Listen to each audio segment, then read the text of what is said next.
Hello students, I am Himanshu and I welcome you all on Hi Mentor. So students, in our previous class we have studied about the matter around us. So in this chapter we have discussed about what is matter and what are the physical nature of matter, characteristics of matter and states of matter and measurement of temperature. All these topics we have discussed in our previous class. So students, in this class we are going to discuss about can matter change its state. So without any further ado, let's get started.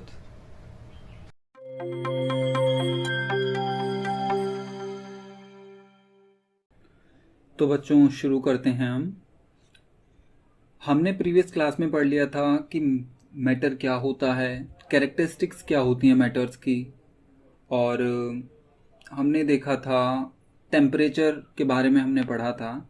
तो आज का हमारा बच्चों topic है आगे का, can matter change it's state, मतलब कि क्या मैटर अपनी स्टेट चेंज कर सकता है।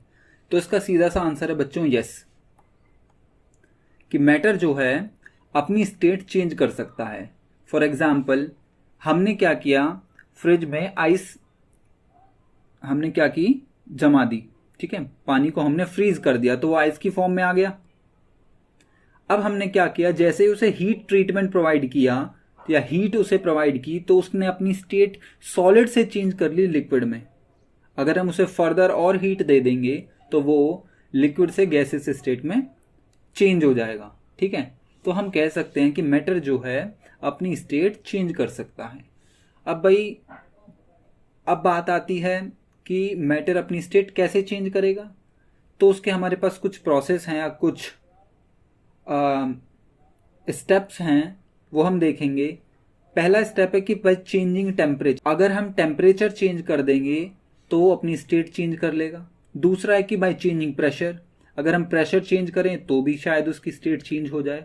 और तीसरा है हमारे पास टेम्परेचर एंड प्रेशर। ये बच्चों टेम्परेचर और प्रेशर जो होता है ये होता है, हम आगे पढ़ेंगे ड्राई आइस के बारे में। ड्राई आइस, उसमें क्या करते हैं हम कि गैस को सॉलिड में कन्वर्ट कर देते हैं, ठीक है, ये हम आगे देखेंगे, ठीक है, ये उसमें होगा, ठीक है। अब हम देखते हैं बच्चों कि can matter change it's state. तो बढ़ते हैं इसमें आगे, बाय चेंजिंग टेम्परेचर से हम देखते हैं। देखो बच्चों, पहला आता है इसमें मेल्टिंग। मेल्टिंग का मतलब होता है कि सॉलिड स्टेट से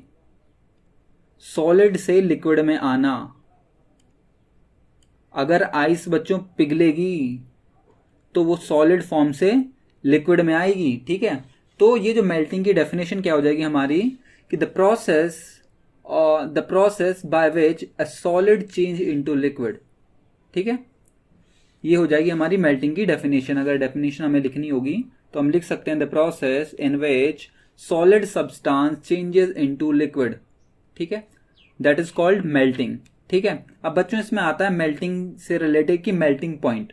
अब मेल्टिंग पॉइंट क्या होता है, मेल्टिंग पॉइंट का मतलब होता है बच्चों कि वो टेम्परेचर जिस पे सॉलिड जो है वो लिक्विड में कन्वर्ट हो जाए अंडर 1 atm। 1 atm बच्चों यहाँ पे प्रेशर है, ये एटमॉस्फेरिक प्रेशर है, ठीक है।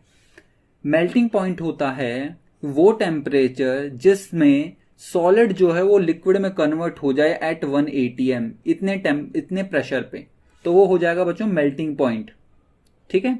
एक बार फिर से देख लेते हैं कि मेल्टिंग पॉइंट बच्चों वो होता है वो टेम्परेचर जिसमें एक सॉलिड मेल्ट होकर लिक्विड में कन्वर्ट हो जाए at 1 atm, that is called melting point. तो बच्चों आइस के लिए या वाटर के लिए जो मेल्टिंग पॉइंट होता है वो 0 डिग्री सेल्सियस या फिर 273 केल्विन होता है आइस के लिए, ठीक है।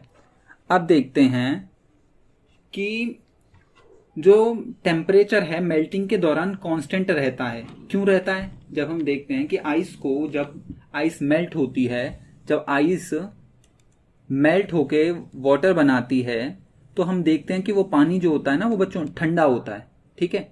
तो मतलब आइस को हमने हीट दी लेकिन वो वाटर तो बन गई लेकिन उसका टेम्परेचर तो सेम रहा, ठीक है। हम देखेंगे अब कि टेम्परेचर कांस्टेंट क्यों होता है मेल्टिंग के दौरान, ठीक है। अब हम इसे पहले से एक छोटा सा एक्सपेरिमेंट देख लेते हैं, ठीक है। मान लीजिए मैंने एक बीकर ले लिया यहाँ पे, ठीक है, इसमें मैंने आइस क्यूब डाल दी और नीचे इसे मैंने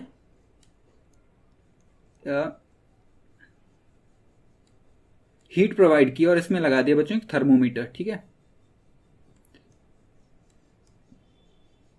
थर्मोमीटर, ठीक है। अब बच्चों हमने क्या देखा कि कुछ टाइम बाद क्या होगी, ये आइस जो है, ये आइस क्यूब्स जो हैं इसमें, ये मेल्ट होना शुरू करेंगी।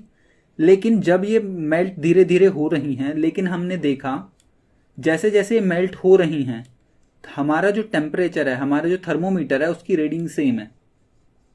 मतलब कि ये हीट से सॉलिड्स फॉर्म से लिक्विड में तो आ रही है, लेकिन इसका टेम्परेचर जो है वो टेम्परेचर नहीं बढ़ रहा है। तो बच्चों हीट जा कहाँ रही है, ठीक है, जिसकी वजह से टेम्परेचर कांस्टेंट है।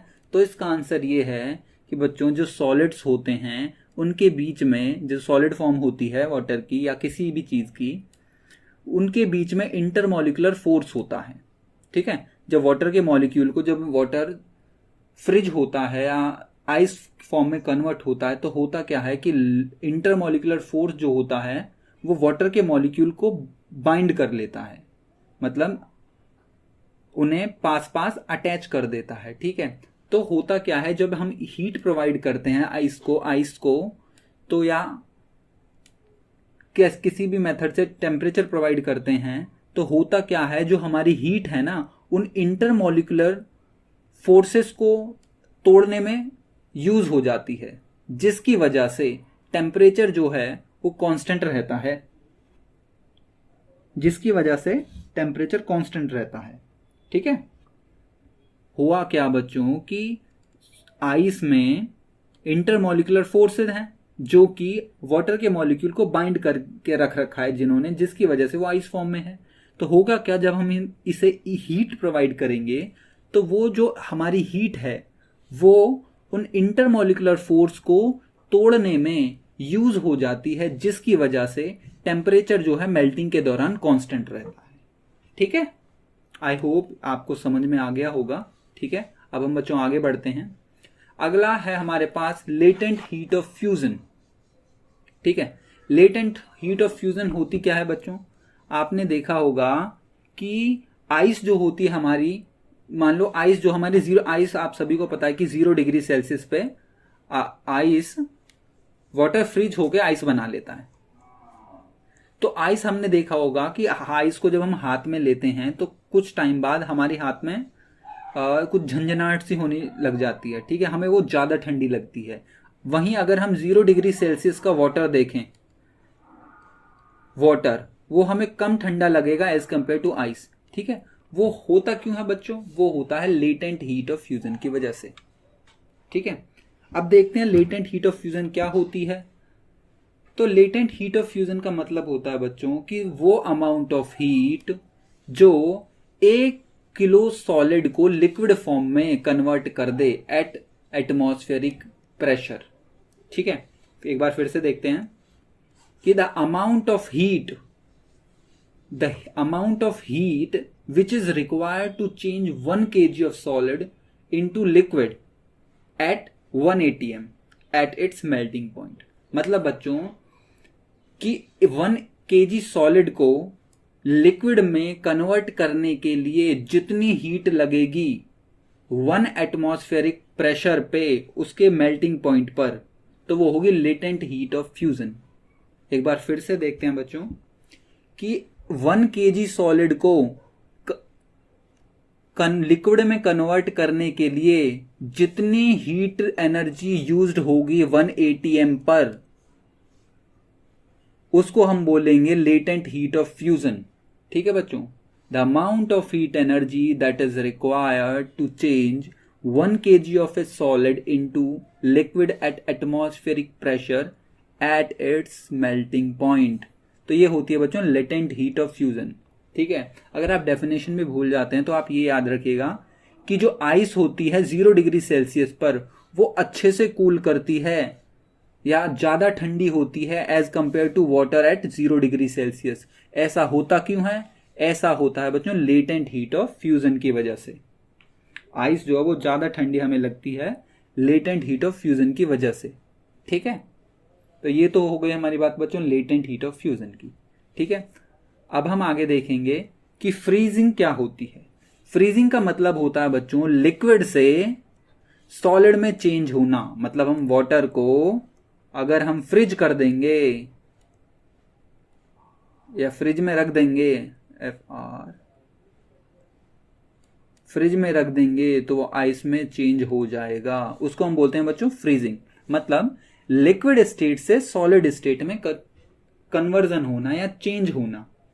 तो हम अगर बच्चों इसकी डेफिनेशन लिखनी हो तो कैसे लिखेंगे, हम लिखेंगे the process by which a liquid substance changes into a solid form. ठीक है, और फ्रीजिंग जो होता है बच्चों वो उल्टा होता है मेल्टिंग के।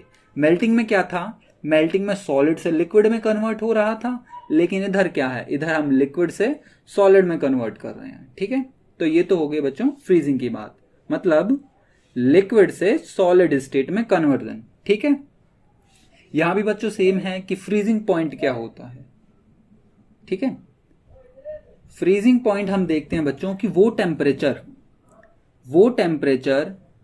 जिसमें एक सॉलिड सब्सटेंस वो टेम्परेचर जिसमें एक लिक्विड सब्सटेंस सॉलिड में चेंज हो जाए एट एटमॉस्फेरिक प्रेशर, या हम इसे एटमॉस्फेरिक प्रेशर को 1 atm भी लिख सकते हैं। ठीक है, बात सेम ही है। तो फ्रीजिंग पॉइंट होता है बच्चों वो टेम्परेचर जिसमें कि कोई भी सॉलिड सब्सटेंस, सॉलिड नहीं बच्चों सॉरी लिक्विड सब्सटेंस, वो टेम्परेचर जिसमें कोई भी लिक्विड सब्सटेंस सॉलिड में चेंज हो जाए एट 1 atm प्रेशर, उसको हम बोलते हैं बच्चों फ्रीजिंग पॉइंट। ठीक है, वो टेम्परेचर जिसमें एक लिक्विड सब्सटेंस सॉलिड में चेंज हो जाए उसको बोलते हैं फ्रीजिंग पॉइंट। ओके बच्चों, अब अगला है हमारे पास वेपराइजेशन। वेपराइजेशन क्या होता है बच्चों, अब लिक्विड स्टेट से गैसियस फेज में कन्वर्जन या ट्रांजिशन। जब कोई भी लिक्विड सब्सटेंस गैसियस फॉर्म में कन्वर्ट होगा या चेंज होगा उसको हम बोलेंगे वेपराइजेशन। तो हमें इसकी डेफिनेशन लिखनी होगी, तो कैसे लिखेंगे, हम लिखेंगे the process by which a liquid substance changes into gaseous form, that is called vaporisation. ठीक है, अब बच्चों इसी टॉपिक में आता है बॉइलिंग। बॉइलिंग जो होता है बच्चों एक तरह का बल्क फिनोमेना होता है। बल्क फिनोमेना का मतलब ये होता है कि अगर हमें ये वो बीकर है, इसमें वाटर को हीट करना है, मतलब बॉईल करना है, तो इसके लिए हमें कांस्टेंट टेम्परेचर प्रोवाइड करना होगा। मतलब हमें इसे 100 डिग्री सेल्सियस तक हीट करना होगा जब ये वाटर बॉईल होगा। ठीक है, तो इसलिए हम कहते हैं कि वाटर बॉइलिंग जो है एक बल्क फिनोमेना है, मतलब उसे कॉन्टिन्यूस हीट एनर्जी की जरूरत होगी, या हमें 100 डिग्री सेल्सियस तक जब हम टेम्परेचर को ले जाएंगे तो वाटर बॉईल करना शुरू कर देगा। ठीक है, अब आता है इसमें बच्चों बॉइलिंग पॉइंट क्या होता है। बॉइलिंग पॉइंट का मतलब होता है कि वो टेम्परेचर जिस पर कोई भी लिक्विड बॉईल करना शुरू कर दे एट 1 एटमॉस्फेरिक प्रेशर या 1 atm पर, उसे हम बोलेंगे बॉइलिंग। और वाटर के लिए बच्चों बॉइलिंग पॉइंट होता है 100 डिग्री सेल्सियस या फिर 373 केल्विन।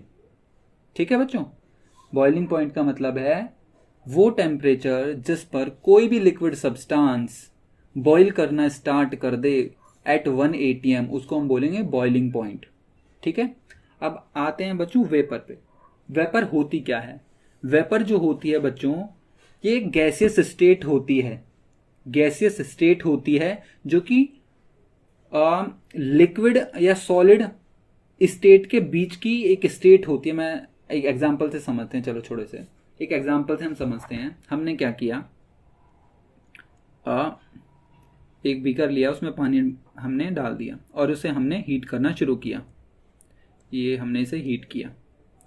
अब जब हम इसे 100 डिग्री तक ले गए तो वाटर ने क्या किया, बॉईल करना शुरू कर दिया। तो ये क्या करेगा, ये पानी जो है भाप बनना शुरू हो जाएगा। ठीक है,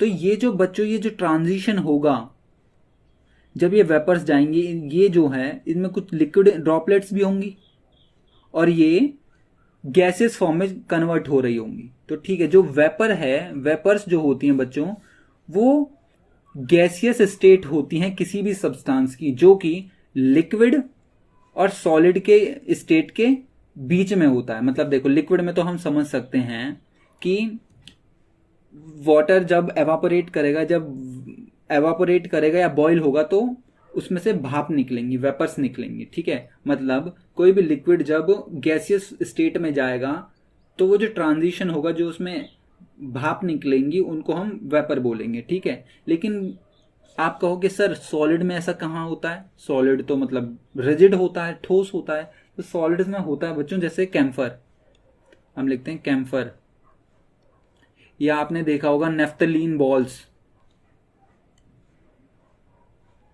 कैम्फर बच्चों कपूर होती है और नेफ्थलीन बॉल्स भी एक पेट्रोलियम का ही एक प्रोडक्ट होता है, जो अगर हम इन्हें रख देंगे, खुले में इन्हें रख देते हैं तो ये क्या कर दे जाती हैं, ये वेपराइज हो जाती हैं।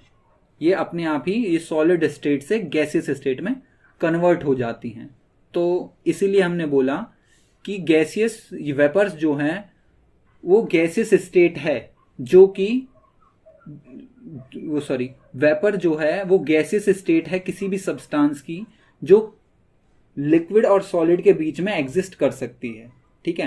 या लिक्विड में भी वेपर प्रोड्यूस हो सकती है और सॉलिड में भी, ठीक है बच्चों। हमने लिखा है इसलिए कि gaseous state of a substance which को एग्जिस्ट विद इट्स लिक्विड और सॉलिड स्टेट, ठीक है। तो ये हो गई वेपर की बात। वेपर्स जो हैं वो गैसेस स्टेट होती हैं किसी भी सब्सटेंस की जो को एग्जिस्ट कर सकती है विद इट्स लिक्विड स्टेट और सॉलिड स्टेट, ठीक है बच्चों। अब आते हैं latent heat of vaporisation. Latent heat of vaporisation भी बच्चों थोड़ा सा ही डिफरेंस है लेटेंट हीट ऑफ फ्यूजन से, ठीक है। इसमें क्या होगा कि 1 kg लिक्विड को वेपर में कन्वर्ट करने के लिए जितनी भी हीट लगेगी उसके बॉइलिंग पॉइंट पर, उसके हम बोलेंगे latent heat of vaporisation.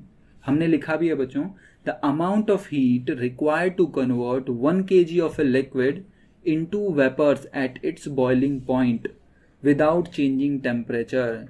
Boiling होगी तो बच्चों टेम्परेचर अपने आप ही कांस्टेंट होगा, ये हम जानते हैं। वाटर के लिए क्या होता है, 100 डिग्री सेल्सियस होता है, तो इसलिए टेम्परेचर तो कांस्टेंट होगा। तो एक बार फिर से देख लेते हैं कि 1 kg लिक्विड को वेपर में चेंज करने के लिए जितनी हीट लगेगी उसके बॉइलिंग पॉइंट पर, उसको हम बोलेंगे लेटेंट हीट ऑफ वेपराइजेशन। मतलब 1 kg लिक्विड को वेपर में कन्वर्ट करने के लिए जितनी भी हीट यूज्ड होगी या जितनी भी हीट एनर्जी लगेगी उस लिक्विड के बॉइलिंग पॉइंट पर, तो वो होगी लेटेंट हीट ऑफ वेपराइजेशन, ठीक है बच्चों। The amount of heat which is required to convert 1 kg of liquid into vapour at its boiling point, तो उसको हम बोलेंगे latent heat of vaporisation, okay. तो हम आगे बढ़ते हैं। हाँ, हमने देखा होगा कि बच्चों जो स्टीम होती है वो ज़्यादा गर्म होती है या फिर सीवियर बर्न कॉज करती है as compare to 100 degree Celsius of water. मतलब स्टीम जो होती है वो ज़्यादा गर्म होती है 100 डिग्री सेल्सियस वाटर से भी। ऐसा क्यों होता है? तो जो बच्चों स्टीम होती है ये बच्चों डिग्री सेल्सियस है, हाँ। तो steam at 100 degree Celsius has more heat content in form of latent heat. तो 100 डिग्री सेल्सियस की जो बच्चों स्टीम होती है उसमें ज़्यादा हीट कंटेंट होता है लेटेंट हीट की फॉर्म में, ठीक है। और जैसे ही स्टीम स्किन के कांटेक्ट में आती है वो ज़्यादा हीट क्या करती है, रिलीज करती है। ज़्यादा जैसे ही स्टीम जो है स्किन के कांटेक्ट में आएगी, लेटेंट हीट की वजह से वो ज़्यादा एनर्जी या ज़्यादा हीट एनर्जी रिलीज कर देगी बॉइलिंग वाटर से, जो कि सीवियर बर्न कॉज करेगा, ठीक है। मतलब 100 डिग्री सेल्सियस स्टीम के पास ज़्यादा हीट कंटेंट होता है लेटेंट हीट की फॉर्म में, ठीक है। और जैसे ही स्टीम स्किन के कांटेक्ट में आती है तो वो ज़्यादा हीट रिलीज करती है as compare to boiling water, जो कि ज़्यादा सीवियर बर्न करता है स्किन पर, ठीक है बच्चों। इसीलिए ये क्वेश्चन पूछ भी लिया जाता है आपके एग्जाम्स में कि why do steam at 100 degree Celsius cause more burn than water at 100 degree Celsius. तो आप लिखेंगे कि स्टीम जो होती है 100 डिग्री सेल्सियस की, उसमें ज़्यादा हीट होती है लेटेंट हीट की फॉर्म में, जो कि ज़्यादा को बर्न कॉज करती है स्किन पर। ठीक है, अब हम बच्चों बढ़ते हैं अपने नेक्स्ट टॉपिक पर, वो है कंडेंसेशन। कंडेंसेशन में क्या होता है बच्चों, ये वो प्रोसेस होता है जिसमें वेपर्स जो होती हैं वो लिक्विड फॉर्म में चेंज हो जाती हैं। ठीक है, it's a process in which vapour changes into liquid normally by cooling. ठीक है, नॉर्मली कूलिंग पे ही वो वेपर से लिक्विड में चेंज हो जाती हैं। और बच्चों एक एक्सोथर्मिक प्रोसेस होता है। एक्सोथर्मिक प्रोसेस कैसे होता है, चलो देखते हैं। हमने एक ग्लास लिया बच्चों, या कोई भी बीकर ले लिया, या स्टील का ग्लास ले लेते हैं। हमने इसमें बिल्कुल चिल्ड वाटर डाल दिया, कोल्ड वाटर डाल दिया। ठीक है बच्चों, अब होगा क्या, बाहर में क्या होता है, जो बाहर की यहाँ पे एयर होती है, एयर में जो मॉइस्चर होता है, यहाँ पे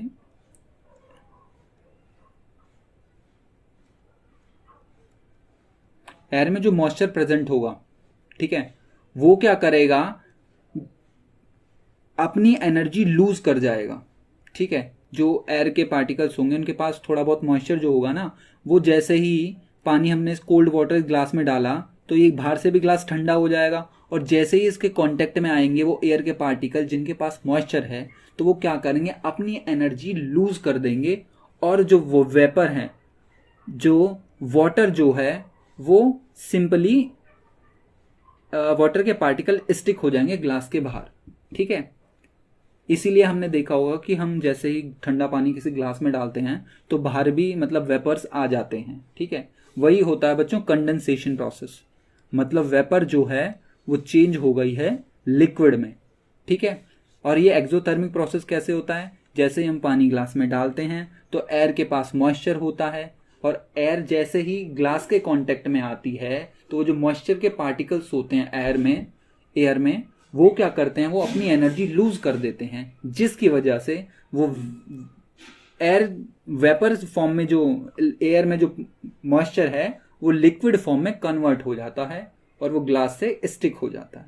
ठीक है बच्चों, ऐसा ही होता है जब सर्दियों में क्या होता है, ग्लास विंडोज जो होती हैं सुबह सुबह फॉग की वजह से वहां पे भी वेपर्स जम जाते हैं। ठीक है, Windows become foggy during cold days. ठीक है, ये क्वेश्चन पूछ लिया जाता है कि बच्चों की फॉगी डेज में वो वाटर के पार्टिकल्स विंडो पे कैसे आ जाते हैं, तो वो कंडेंसेशन की वजह से होते हैं, ये आप ध्यान रखिएगा। ठीक है, अब बच्चों बढ़ते हैं आगे सब्लिमेशन के बारे में। सब्लिमेशन में क्या होता है बच्चों, सब्लिमेशन में कुछ नहीं होता है, हमने अभी देखा था कैम्फर का एग्जाम्पल हमने देखा था कि कैम्फर जो है वो सॉलिड फॉर्म से डायरेक्ट गैसियस फॉर्म में चली जाती है। ठीक है, ये बच्चों सॉलिड से गैस का डायरेक्ट ट्रांजिशन जो होगा इसी को हम बोलते हैं बच्चों सब्लिमेशन। ठीक है, it's a process by which a solid substance goes into gaseous form, उसको हम बोलते हैं सब्लिमेशन। अगर बच्चों गैस से सॉलिड में आना, गैसियस स्टेट से सॉलिड में आने को हम बोलते हैं बच्चों डीसब्लिमेशन या फिर डिपोजिशन। ठीक है, वो कैसे होगा वो आगे देखेंगे। ठीक है, कि गैस से सॉलिड फॉर्म में कैसे आएगा कोई भी सब्सटेंस या कोई भी गैस, वो हम अभी देखेंगे। उससे पहले हम सब्लिमेशन समझ लेते हैं कि सब्लिमेशन होता है कि सॉलिड फॉर्म से गैसियस फॉर्म में ट्रांजिशन होना या स्टेट का चेंज होना। ठीक है, और सब्लिमेशन का रिवर्स होता है, या फिर गैस से सॉलिड में आने को हम डिपोजिशन या फिर डीसब्लिमेशन कहते हैं। एग्जाम्पल में इसमें हमने कैम्फर देख लिया था पीछे, नेफ्थलीन भी देखा था, ये आयोडीन भी होता है बच्चों, और ये होता है सॉलिड कार्बन डाइऑक्साइड। अब आप कहोगे सर कि कार्बन डाइऑक्साइड तो गैस है, ये सॉलिड कहाँ से हो गई, तो बच्चों ये ड्राई आइस की फॉर्म में होती है। सॉलिड कार्बन डाइऑक्साइड जो होती है वो होती तो गैस ही है, लेकिन कि होता क्या है, जब हम इसे हाई प्रेशर और लो टेम्परेचर प्रोवाइड करते हैं तो ये गैस क्या करती है, ये गैसियस फॉर्म से सॉलिड में आ जाती है, ठीक है, बिना लिक्विड फेज में जाए ये सॉलिड फेज में कन्वर्ट हो जाती है, ठीक है बच्चों। तो इसलिए सॉलिड कार्बन डाइऑक्साइड बनी, ठीक है। अब हमारा अगला टॉपिक है चेंजिंग प्रेशर। मतलब पहले हमने देखा था कि स्टेट को हम टेम्परेचर से चेंज कर रहे थे कि टेम्परेचर चेंज होगा तो स्टेट भी चेंज हो जाएगी। सबसे पहले हमने मेल्टिंग देखा, वहां पे क्या हुआ, सॉलिड से लिक्विड में आया। फिर हमने फ्रीजिंग देखा, फिर वहां पे सॉलिड से लिक्विड से सॉलिड में गया। फिर हमने वेपराइजेशन देखा कि लिक्विड से गैस में गया। अब हमने सब्लिमेशन देखा, यहाँ पे सॉलिड से गैसेस फॉर्म में गया। ये तो हो गए बच्चों टेम्परेचर डिफरेंस की वजह से। अब है by changing pressure, not temperature, pressure. अब हमें बच्चों कोई भी गैस अगर लिक्विफाई करनी है, या कोई भी गैस को मैं लिक्विड में कन्वर्ट करना है या सॉलिड में कन्वर्ट करना है, सॉलिड में तो बच्चों यही होती है कार्बन डाइऑक्साइड, तो हम क्या करेंगे, प्रेशर को बढ़ा देंगे और टेम्परेचर को कम कर देंगे। ये बच्चों इंक्रीज का साइन है कि हमने इंक्रीज कर दिया कि by increasing pressure and decreasing temperature gas can be liquefy.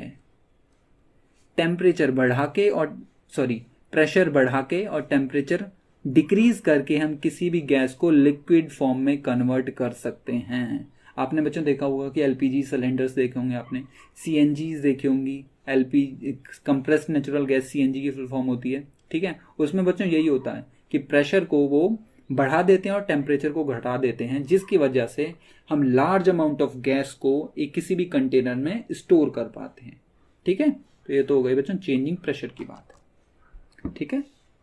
अब हम थोड़ा आगे देख लेते हैं इवापोरेशन।